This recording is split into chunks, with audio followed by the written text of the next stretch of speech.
দ্বিতীয় বিশ্বযুদ্ধের পরে ইউএস আন্তর্জাতিক ট্রেড স্পেশালি অয়েলের জন্য ডলার হয়ে গেল মোস্ট ইম্পর্ট্যান্ট কারেন্সি। 1999 সালে যখন ইউরো লঞ্চ হলো, কিছু লোক মনে করেছিল এটা ইউএস কে রিপ্লেস করতে পারে। ডলার নাই। ওভার টাইম ইউএস ইকোনমিক পাওয়ার বাড়ল।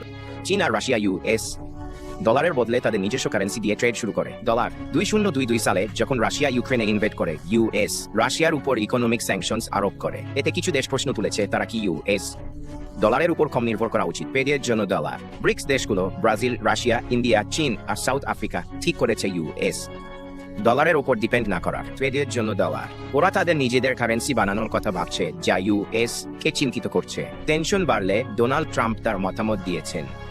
উনি বললেন, যদি ব্রেক্স ইউএস কে রিপ্লেস করার চেষ্টা করে, তাহলে আমেরিকা তাদের প্রোডাক্টে 100 ট্যাক্স বসাবে। এর মানে হলো তাদের প্রোডাক্টস আমেরিকানদের জন্য কিনতে খুবই দামি হয়ে যাবে। কি ইউএস ডলার ডমিনেন্ট থাকবে? কমেন্টে তোমাদের থট শেয়ার করো।